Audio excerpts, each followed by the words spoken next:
senhores, estamos aqui para mais um papo peripatético. Sim! Então, se você está me vendo, se você está me ouvindo, diga o que você está fazendo.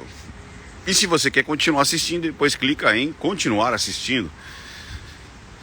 Quase todas as manhãs eu caminho fazendo esse papo. Se você não sabe o que é um papo peripatético, Aristóteles ele conversava ali com os seus alunos, sempre caminhando, porque ele acreditava, e é uma verdade, você oxigena o cérebro, suas ligações aí, o oxigênio é uma droga saudável aí para o cérebro ama o oxigênio, ele funciona muito melhor quando ele está bem oxigenado, e quando você anda, você muda suas percepções. Já falei isso nos primeiros papos peripatéticos, mas se você está chegando agora, você já fica sabendo o que é. Nós vamos trocar uma ideia, filosofar, vamos falar sobre linguagem silenciosa, porque tudo tem linguagem silenciosa em todas as coisas.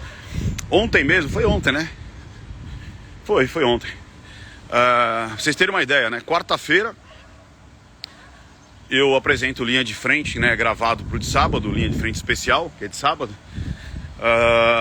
E no outro dia eu tava falando de Fazenda.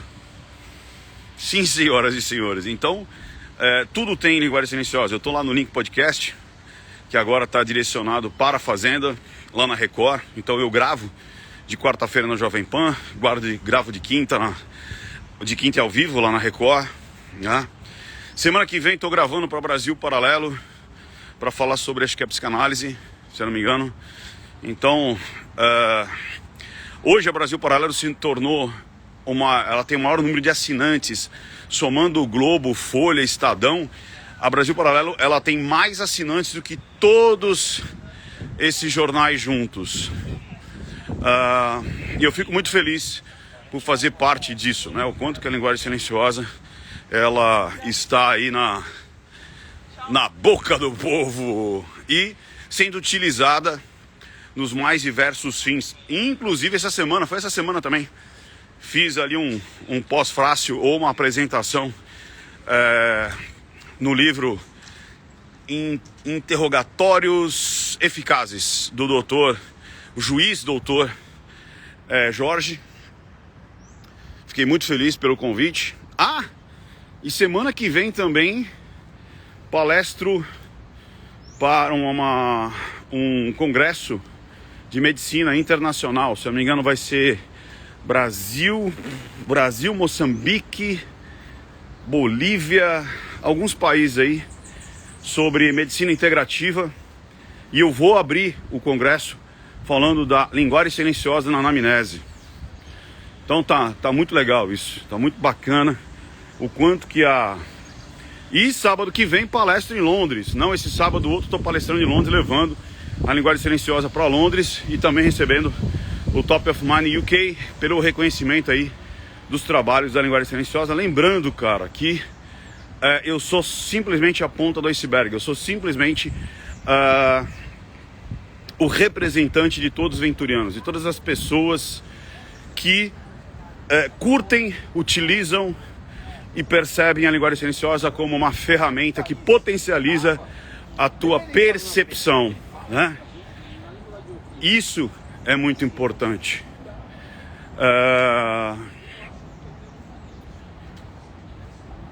Tava ouvindo aqui o papo aqui do pessoal, depois eu vou perguntar ali. Parece que eles estavam falando algo interessante aqui. Eu só de Antocaia. Vamos lá. Então é isso, cara. A linguagem silenciosa pode ajudar a tua vida em todos os âmbitos. E hoje a gente quer falar um pouquinho mais sobre a linguagem silenciosa.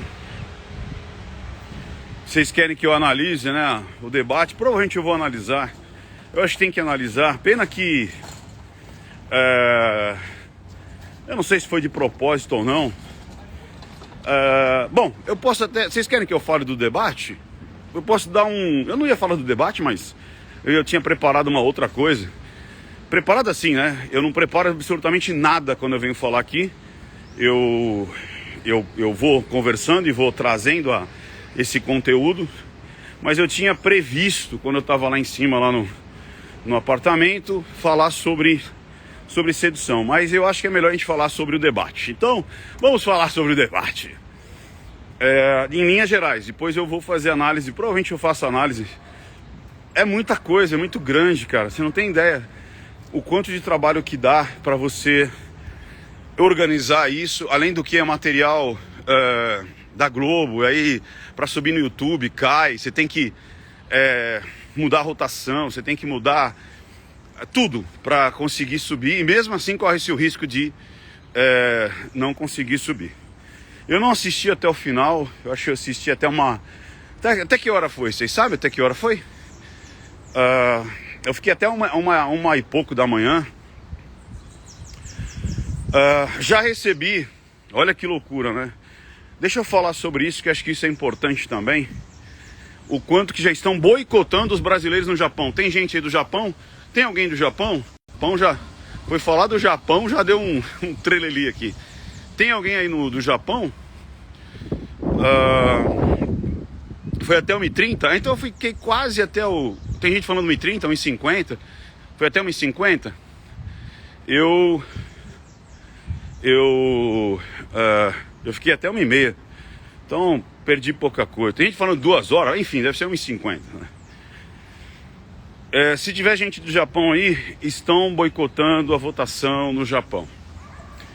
Não sei se o Saka tá aí, mas o Leandro, o Afrodex, alguém conhece o Leandro? Ele é muito influente lá no Japão. Ele é um cara que trabalha muito forte para a comunidade do Japão. Diminuíram as zonas de votação lá no Japão e não estão deixando, que isso é crime, hein? Não estão deixando os brasileiros tirarem fotos das BUs, dos boletins de urna. Não estão deixando os brasileiros, já falaram que não vão deixar. Por quê? Porque lá no Japão, depois busca para você saber a quantidade de votos, se foi para a direita ou para a esquerda lá no Japão. Estão boicotando, diminuíram a quantidade de zonas eleitorais. Tem muita gente que vai deixar de votar no Japão por conta que vai ser muito longe, pessoas que teriam que viajar 2, 3 horas. Mas eu faço um apelo, cara, faça a sua cidadania. Você que está no Japão, cara, vai votar, vai votar, vai votar. Sacrifica ali algumas horas do seu dia, né? Vão ser muitas horas, mas vá votar, vá votar. E não estão permitindo que as pessoas divulguem os boletins de urna. Então você que está aí no Japão, divulgue essa informação. Primeiro, vá votar. E eu estou dizendo, vá votar. Eu não estou dizendo vá votar no candidato A ou B. Eu estou dizendo, vá votar. Vá votar. E vai exercer o seu direito universal. Porra! Vá votar. E sim, divulgue os resultados. Independente se é A ou B. Eu não estou falando de A ou B. Eu estou dizendo, vá votar. Fique algumas horas no trem, mas vá votar. Vá votar. E tire a foto, sim. Tire a foto das BUs. E compartilhe com seus amigos, compartilhe nos grupos de WhatsApp. Você entendeu? Porque é importante. Então, Leandro Afrodex. Quem conhece o Leandro Afrodex aí do Japão? Ele é um cara muito influente, ele briga muito pela comunidade brasileira. E ele me passou essa informação aí que diminuíram os números de lugares para votar e não estão querendo que as pessoas compartilhem os resultados da BU, que é um direito constitucional. Tem que estar pregado na porta da zona eleitoral e qualquer pessoa pode anotar os resultados e compartilhar os resultados. Inclusive eu falo para que você faça isso. Faça isso, faça isso. Aqui no Brasil, em qualquer lugar. Se você for no finalzinho da votação, ou você pode até votar de manhã e tal, volta lá depois no final da tarde e tira foto das BUs. Tira as fotos. Mas vamos lá, vamos falar do debate de ontem a nível de análise, ok? Se você gosta ou não da análise, é um problema seu, beleza? A gente vai fazer a análise do que aconteceu lá, da narrativa e tudo mais. Então vamos lá. Primeira queixa que eu tenho do debate de ontem. Então, se você quer em primeira mão saber sobre o debate, comece a compartilhar essa live agora. Aperte o aviãozinho, chame a galera que curte linguagem silenciosa, que curte esse momento, e vamos lá. Primeira coisa,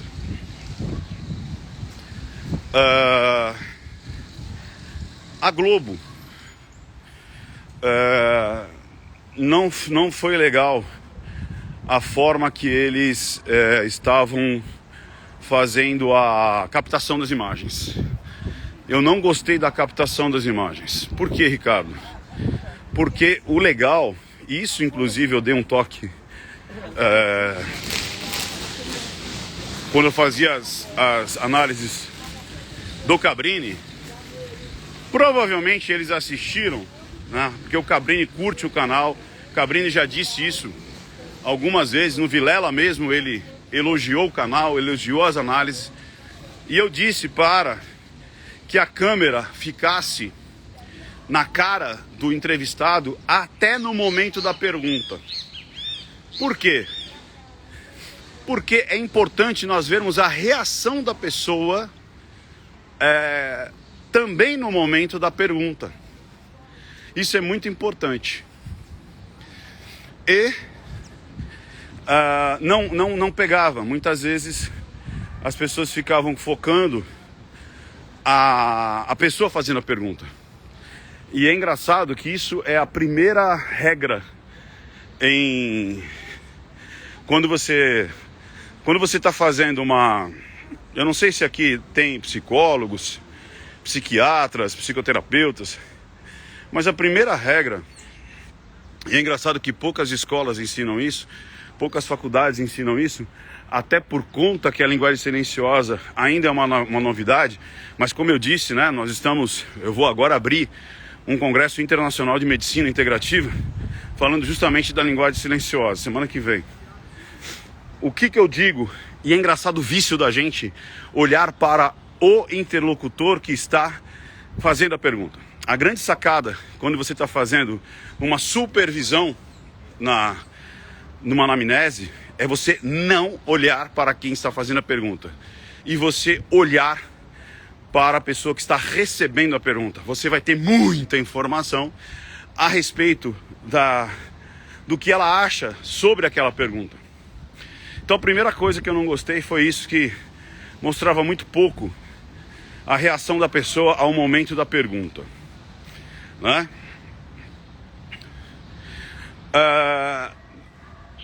Todos os candidatos, olha, todos não, cara. Eu acho que...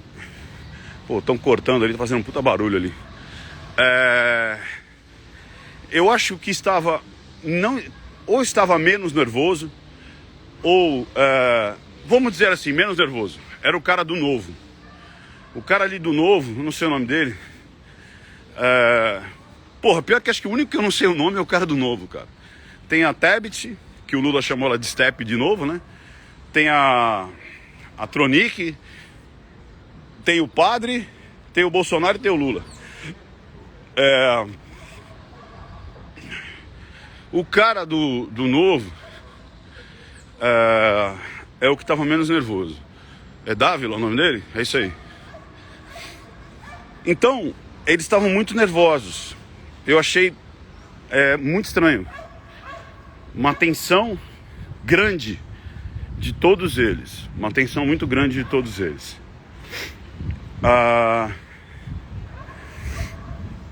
Ao fazer a pergunta, ao responder, eles estavam meio que incomodados com alguma coisa. Eu não sei se foi algo ali que antecedeu ali o ligar das câmeras, porque tem muito atrito, tem muita tensão quando você está prestes a iniciar um negócio desse, os assessores são exigências, é um arranca-rabo e tudo mais, né? E aí começou ali o debate, e aí foi pro... Eu achei o Lula um pouco mais preparado, um pouco não, ele estava bem mais preparado em relação à presença, né? Ele estava, pelo menos ele estava presente lá no debate do que a última vez lá, que ele foi, não sei onde ele estava. Ali, cara, o cara, ali ele bugou 2 vezes, né? Ele estava com a pressão alta, ele estava com a esclera vermelha, ele estava assim, né? Eu achei ele um pouco mais preparado. Isso não quer dizer que ele se deu bem, pelo contrário, ele se deu muito mal. Então vamos lá, o que acontece? Tem muita gente que diz assim, mas o debate devia ser um debate de ideias. Amigão, o debate de ideias acabou. Por quê? Enquanto você tiver corrupção, não existe debate de ideias. Enquanto você tiver uma briga ideológica, não existe debate de ideias, de projetos. Enquanto você tiver mentiras, enquanto você tiver sujeira para debaixo do tapete, não tem debate de projetos. Por quê? Porque todos os projetos estão atrelados a quem vai estar nos ministérios, como vai ser gasto esse dinheiro, vai ter lisura no gasto desse dinheiro, você entendeu? Não adianta, devia debater ideias a um nível. Que nível? Que nível? Então não adianta vir com essa narrativa polidinha, bonitinha, né? Da varanda gourmet, porque o problema do povo é real, é concreto, é de fato e não é subjetivo. Simples assim. Não tem subjetividade em crimes. Não tem subjetividade naquilo que já foi julgado. Então as pessoas falam assim, deveriam debater como vai proceder a educação, os meios de transporte, a segurança. Balela. Balela. Vou te falar uma coisa interessantérrima. Qualquer plano, qualquer um que tenha princípios e tenha uma objetividade clara, vai funcionar. Ele não funciona se os ministérios forem loteados, se você tiver uma porrada de partido para agradar, se você tiver a corrupção desenfreada, sistêmica dentro da organização. Simples assim. Você pode pegar, por exemplo, vamos pegar um exemplo clássico de gestão. IBM e Apple. A Apple e a IBM têm gestões completamente diferentes de aplicabilidade, da própria governança. As duas sumiram do mercado? Não sumiram. Tanto a IBM como a Apple existem e coexistem. Mas uma perdeu mercado, a outra ganhou, a outra... Cara, são duas gigantes. Mas a Apple atropelou... Cara, são duas gigantes. São duas gigantes. Você está entendendo? Então, quando você tem um plano de gestão, de governança sério, independente de algumas variações, ele vai funcionar. Sabe quando ele não funciona? Quando tem corrupção, quando tem loteamento. Em vez de você ter um diretor bom, você vai botar o teu filho. Em vez de você botar um cara que manja do assunto, você vai botar o teu amigo. Você vai fazer um puxadinho. Você entendeu qual é que é? Isso no mundo corporativo é muito claro. Tem gente do mundo corporativo aqui. Se tiver, você sabe disso, cara. E o Brasil é uma grande máquina, a maior. Todo país é uma grande máquina, uma das maiores do mundo para ser governança. Se você tiver corrupção, se você tiver loteamento dos ministérios, se você colocar pessoas políticas e não técnicas na Petrobras, né, em todas as outras estatais, vai dar merda. E isso não é julgamento, é fato. A gente já viu isso acontecer. Então, o debate ali foi um debate franco. E deveria ser. Sabe por quê? Porque falar bonito é coisa de sedutor. Amigo, fala o que você precisa ouvir, não o que você quer ouvir. De novo, amigo, fala o que você precisa ouvir e não o que você quer ouvir. Psicólogo bom, psicanalista bom, mete o dedo na ferida do seu paciente e não passa a cabeça nas falhas do seu paciente, do seu cliente. Simples assim. E ali a gente teve momentos extremamente tensos, né? Por quê? Eu disse isso nas outras análises do debate. Os dois mais que tem um eleitorado considerado, que é o Bolsonaro e o Lula, nós temos dois elementos. Um, que é o Bolsonaro, que tem aquele que algumas pessoas amam, outras odeiam, que é sem rodeio, sem papas na língua. Ele vai falar o que tem que ser dito da maneira dele. E ponto. E esse cara, esse elemento, ele passou 4 anos enfrentando as maiores enfrentamentos mesmo, seria essa a palavra, acho que a palavra melhor é essa, enfrentando ali a mídia, enfrentando diariamente o debate, simples assim, né? De forma contundente, de forma muitas vezes de verdade, outras vezes de mentira, foi questionado e estava ali. Já o outro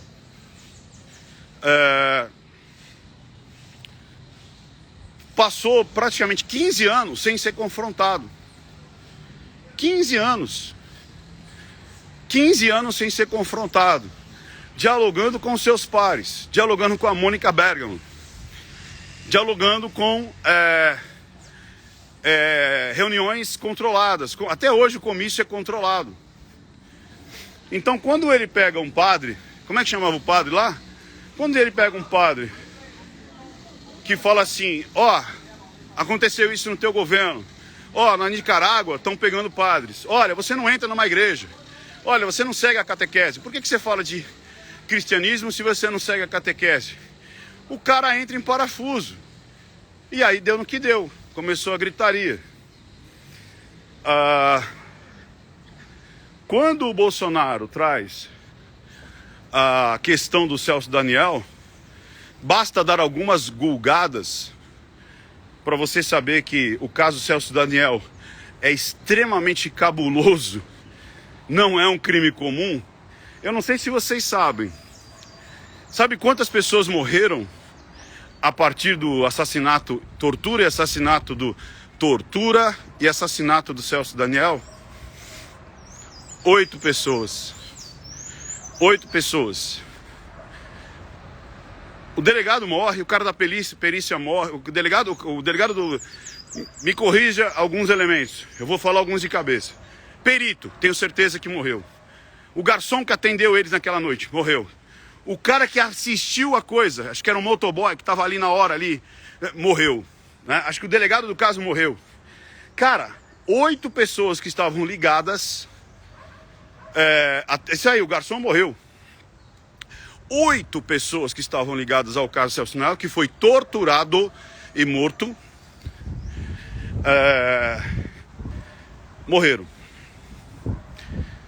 Ou seja, quem matou queria acabar a queima de arquivo mesmo.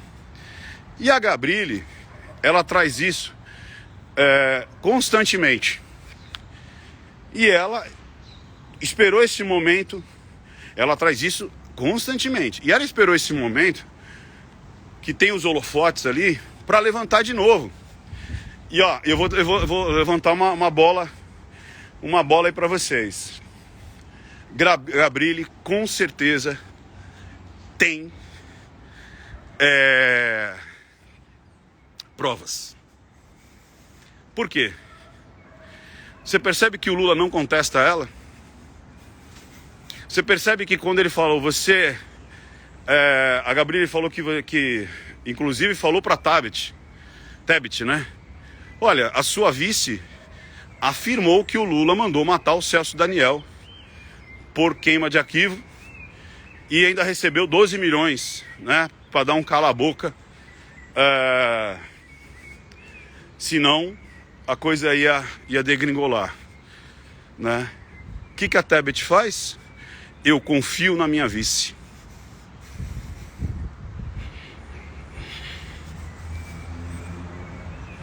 A Tebet não desmentiu Bolsonaro e não desmentiu a sua vice.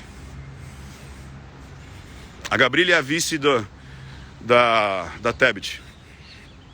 Acho que é senadora, deputada, alguma coisa assim. E detalhe, quando o padre fala, olha, você mandou matar e tudo mais, quando ele vai para o direito de resposta, ele diz assim, o Celso Daniel era meu amigo.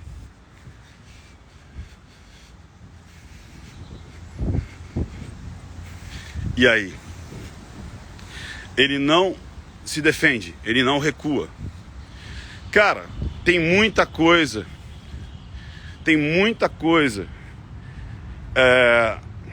no mundo de Nárnia que vai vir à tona. Então, quando você pega essas narrativas e você percebe que não há a defesa, não consegue ser a defesa, e quando o padre lá, é Kelman o nome dele, né?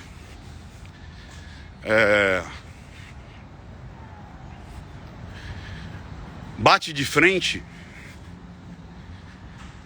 ao desespero. Por quê? Porque não é o abstrato. Não é a minha percepção. São fatos. São fatos. Fatos que aconteceram, né? Como o próprio Lula assumiu o mensalão, né? Como o próprio Lula assumiu as pedaladas. O que é uma pedalada para uma motociata? Né? Mas para falar de mensalão temos que falar do orçamento secreto. Orçamento esse que está no Diário Oficial.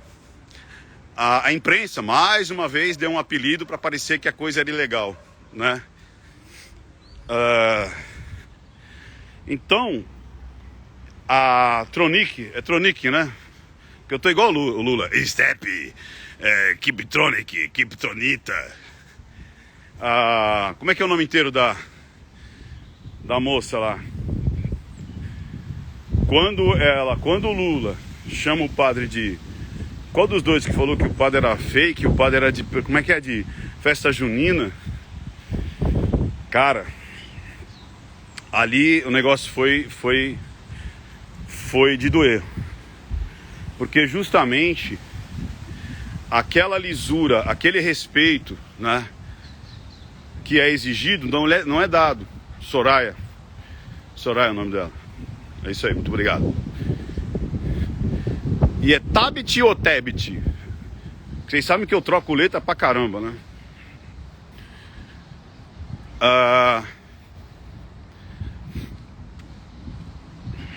E de novo, foi uma baixaria? Não. Aquilo foi a realidade da política. Verdades ditas olho no olho. Tebet, ótimo. É a verdade dita olho no olho. Mais uma vez, não adianta ficar discutindo. De novo, você quer saber? Se não tiver corrupção, se baixar os impostos, tiver uma reforma judicial, né, uma reforma política, judicial também é necessário, uma reforma judicial, política, e econômica, o Brasil anda. A gente não precisa de nenhum plano, nada, zero de plano, não precisa de plano. Deixa o brasileiro trabalhar sem ser roubado, deixa os ministérios trabalharem sem ser loteados, deixa o Banco Central funcionar sem interferência, deixa as estatais sem corrupção, que o Brasil ganha. Simples assim, cara. Não precisa de nenhum plano, cara. É só deixar as coisas funcionarem sem corrupção. Simples assim. Depois, no segundo momento, você pode melhorar. Menos as urnas. As urnas não precisam melhorar. As urnas, elas são infalíveis. Mas deixa a coisa correr que a coisa funciona. E o que se fala hoje nas redes sociais, desde ontem, é exatamente isso, né? O quanto foi rasgado verdades ali e foi desmascarado muitas mentiras. E muitas pessoas se revelaram. Sacaram? Simples assim. Simples assim. Foi o que aconteceu ali. Porque, vamos lá, vamos fazer uma analogia. Imagina que você ama seu marido. Imagina que seu marido ama você. Imagina que você tem 2 filhos. Imagina que você ganha 3 mil reais, seu marido ganha 3 mil reais, e vocês têm um padrão de vida de 7 mil reais, porque você pegou dinheiro emprestado, ou 8, ou 9. Aí você vai comprar picanha, você vai comprar cerveja, você vai viajar com dinheiro emprestado, porque você ganha 6 mil reais e a tua família está gastando 9. O que vai acontecer depois de alguns anos? Porque quando você usar o cartão de crédito ou o cheque especial ou pegar empréstimo, os juros são cobrados de forma mensal. O que vai acontecer depois de alguns anos? A sua família vai quebrar. Quando uma família quebra, aí você vai ter que baixar o seu padrão de vida.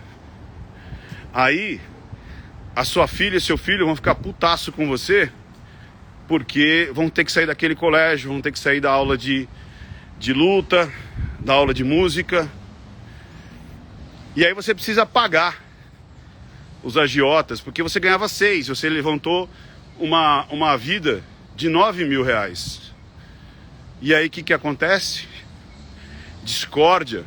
Um casal assim, ele faz sexo bem? Um casal assim consegue dar atenção para os filhos?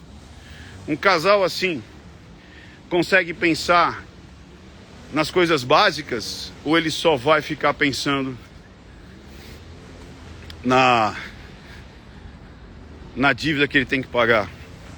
Aí começa o marido a beber, aí o filho começa a usar droga, porque o pai e a mãe estão ausentes, ele se sente o maior injustiçado do mundo. E aí aquela família quebra. Aquela família acaba indo para a bancarrota. Mas o mais engraçado é que ela não vai culpar quem deu crédito para ela.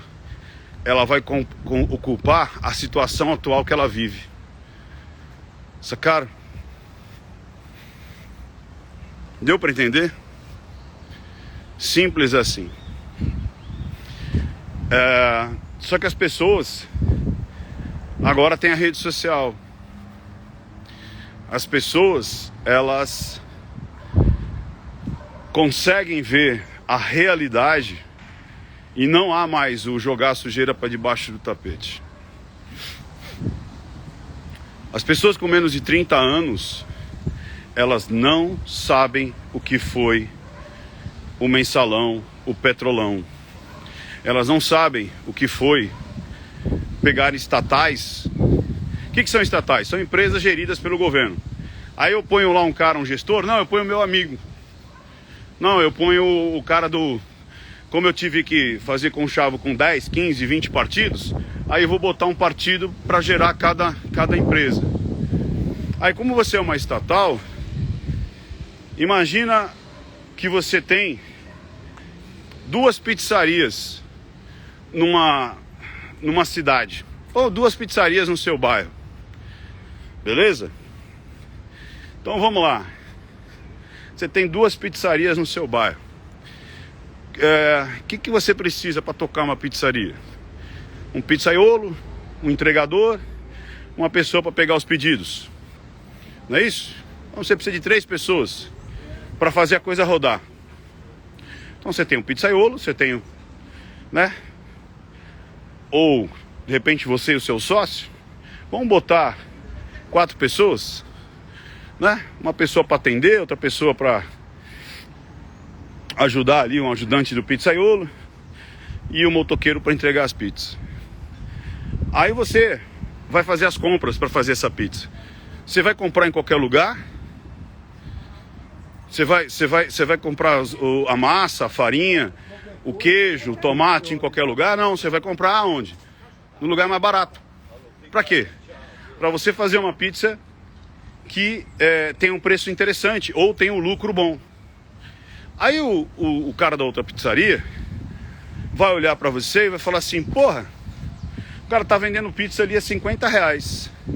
O que eu vou fazer? Eu vou vender a 55 ou a 45? Eu vou vender a 45. Eu vou dar um jeito, vou abaixar minha margem de lucro. Vou comprar queijo no atacado. Vou juntar mais algumas pessoas para comprar alguns insumos. Vou atrás de um pizzaiolo um pouco mais barato e vou vender a pizza a 45. Agora imagina uma estatal. Uma estatal olha para o mercado e fala assim: cara,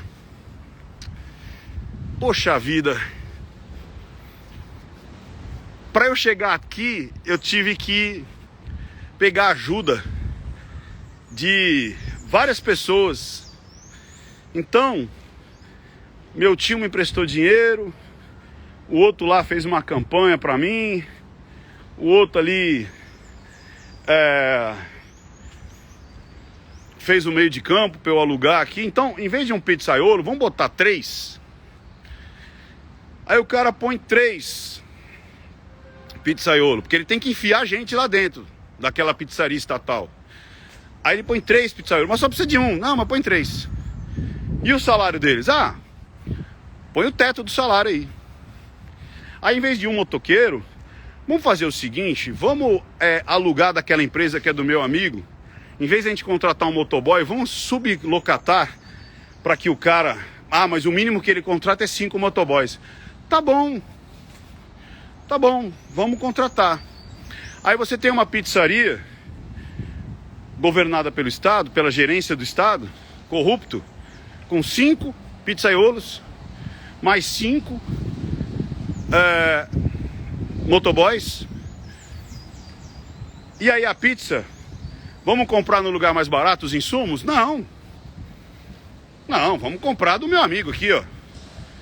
E mais ainda, o meu amigo falou que se eu comprar dele, ele me dá 10% de comissão. Aí o queijo que a outra pizzaria paga, sei lá, 50 reais o quilo, eu vou pagar 150. Aí a minha pizza vai custar quanto? Ela vai custar, em vez de 45 reais, que é a média do mercado, a minha pizza vai custar 150 reais. Só que eu não posso vender uma pizza a 150 reais, ninguém vai comprar. E eu tenho que me mostrar meio que competitivo no mercado. Sabe o que a estatal faz? Ela tem o custo para vender a pizza a 150. Ela vende a 45 e a diferença do prejuízo, sabe quem paga? Chuta aí. Quem vai pagar a diferença da pizza para aquela pizzaria continuar funcionando? Chuta aí. Quem vai pagar? Ele vai ter que pagar 45. Ele vai ter que vender a 45. Só que a pizza custa 150. Porque está inchado. tem muita gente trabalhando, ganhando muito, e não importa o quanto que eu vou pagar, como... Olha lá, a Solange falou, nós. Exatamente, sabe quem vai pagar? Você. Você vai pagar. Por que você vai pagar? Impostos. Os impostos vão pagar o prejuízo da estatal. Prejuízo da estatal é que está pagando os 5 pizzaiolos ao salário lá em cima, mais os sócios, mais os fornecedores, mais as contratações dos fornecedores terceirizados. Ou seja, a gente que paga. Quem? A gente que paga. Por que a Petrobras estava dando prejuízo? Os Correios estavam dando prejuízo. Os portos dando prejuízos. E todos os outros, a Eletrobras dando prejuízo. Por quê? Corrupção. Gestão.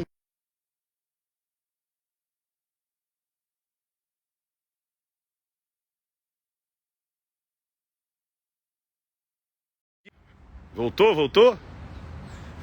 Hein? Voltou, né? Olha que loucura, hein? Forças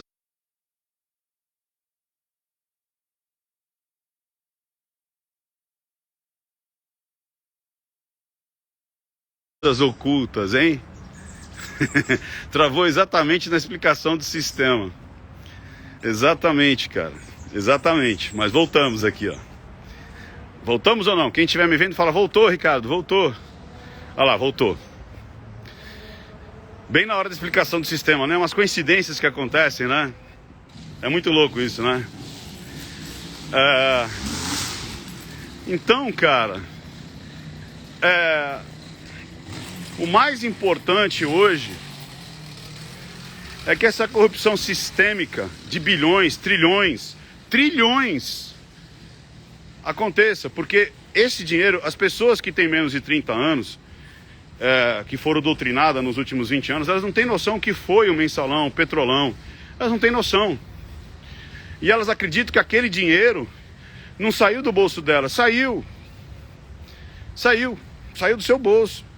No momento que você compra um celular, no momento que você assina um streaming, um pacote de dados, no momento que você paga a sua escola, você está contribuindo com imposto. No momento que você compra narguile, no momento que você vai na balada, no momento que você compra a roupinha lá que você ganhou da mesada, você está pagando impostos. E aí esse dinheiro, em vez de ser usado na pizzaria de forma correta, ele vai ser usado ou numa pizzaria inchada, ou ela some nos comissionamentos, lembra? Olha, compra daquele fornecedor que ele me devolve 10%, 20%. Ou ainda, é jogado para fora do Brasil, que é pior ainda. Aí vai para os amiguinhos. O teu dinheiro. Pode perceber que as pessoas que não têm noção do que foi o Brasil nesses anos, ela não percebe aquela família destruída por excesso de crédito, aquela pizzaria que quem sustenta é você. Mas isso eu já expliquei. A culpa não é dessas pessoas, a culpa é do sistema, da linguagem silenciosa da dominância. E o debate, eu acho que foi um dos melhores debates. Sabe por quê? Ele foi visceral. As pessoas precisam parar de ter medo da realidade. Eu não sei onde que plantaram que você falar bonito é sinônimo de capacidade. Vou falar uma coisa para vocês. Metade do que eu aprendi foi na academia. Foi na academia, com livros bonitos, palavras bonitas, né? Mas a outra metade eu aprendi com pessoas que não sabiam conjugar os verbos. Pessoas que muitas vezes eram analfabetas. Pessoas que muitas vezes cursaram até a 4ª série e me ensinaram muito. Então não é quem fala bonito, mas é o que tem a ensinar. Gestão não é de quem fala bonito, mas é que quem tenta ser honesto, busca honestidade, busca transparência. Simples assim. Então é uma falácia acreditar que o mundo não é visceral. O mundo é visceral. O mundo é visceral.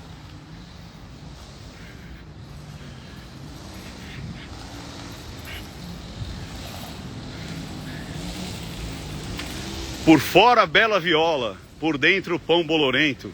Olha a sabedoria popular, né?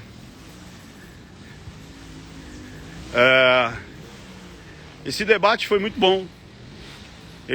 Todos ali foram confrontados com... O Ciro, eu acho que saiu meio apagado. O Ciro, ele saiu apagado.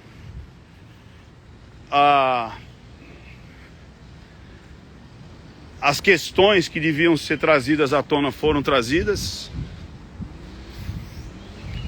E o povo é visceral. De novo, quem conhece a realidade eram os plebeus ou Versalhes, os castelos. E aqui é a mesma coisa. Aqui é a mesma coisa. Eu vou ver se eu faço análise, porque, como eu disse, vai ser bem complicado por conta de tempo, por conta de programação, por conta de uma porrada de coisa. Mas tentar mostrar a narrativa. Tentar mostrar a narrativa. Mas uma coisa o Ciro, ele tem, que ninguém pode tirar dele. O cara não se vendeu, hein? O cara não se vendeu ao sistema, hein? E pode ter certeza que ofereceram para eles mundos e fundos, milhões e cargos. E o cara não se vendeu, hein? O cara não se vendeu. Então, vou terminando por aqui. Preste atenção na família cheia de crédito e preste atenção na pizzaria gerenciada por um Estado corrupto. Você entendeu? Preste atenção nisso. E você que tem menos de 30 anos, tome cuidado. Tome cuidado. Você ouviu muitas coisas aos quais você não tem ideia do que foi. Então você está vivendo dentro de Versalhes e você não foi o plebeu que viveu mensalão, petrolão, que é complicadíssimo. Que é complicadíssimo. Acaba com a democracia, acaba com o país, acaba com a economia de um país, dinheiro escorrendo para tudo quanto é lado, e são bilhões e trilhões. Toma cuidado. Toma o cuidado. Toma cuidado.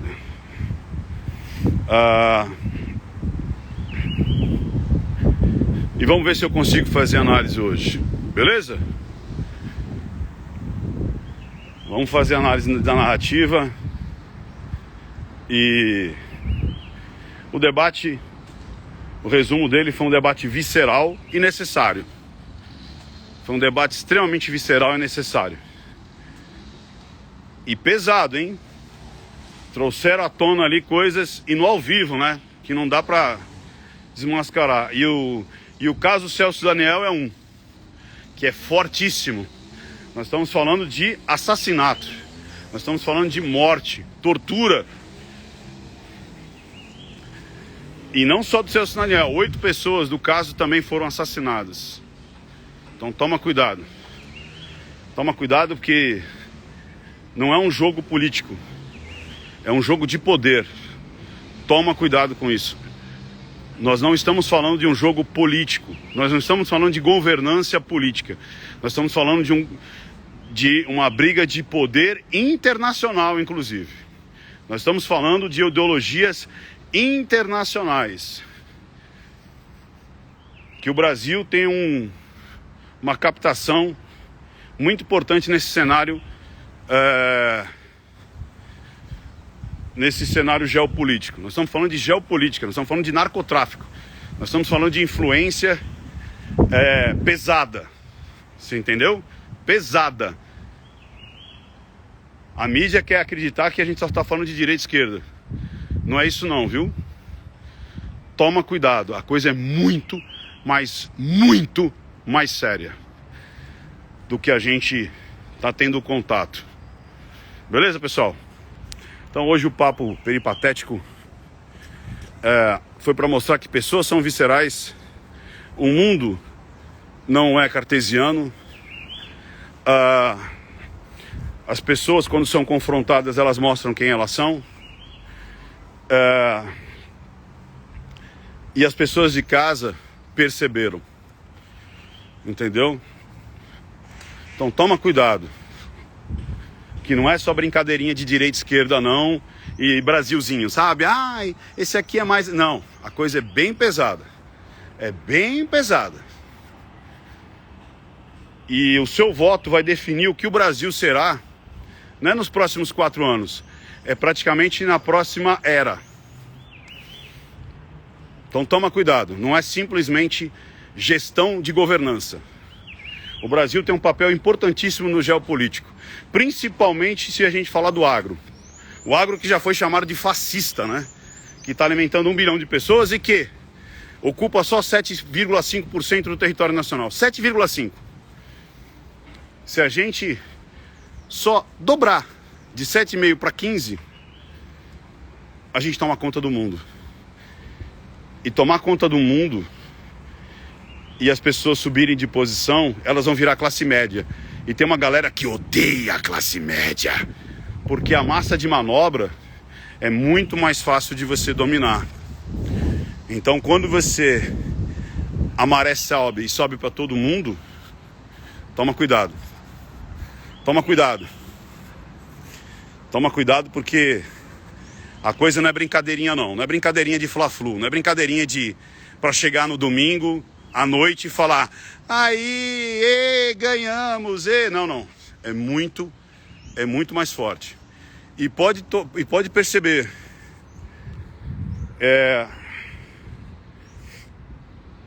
que quem não viveu a experiência dos anos 2000, cara, não tem noção de como é fácil virar uma Argentina, virar todos esses países populistas que usaram o seu povo para poder e grana, cara.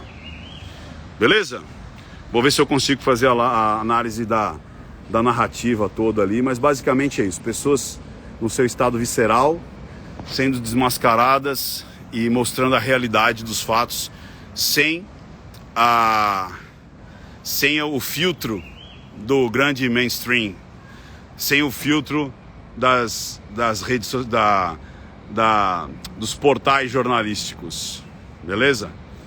E tome consciência e vote não no fla-flu, vote no teu país, na tua vida, porque um país não se faz com o que vai acontecer nos próximos meses, mas o que vai acontecer nas próximas décadas e décadas, e tá na tua mão.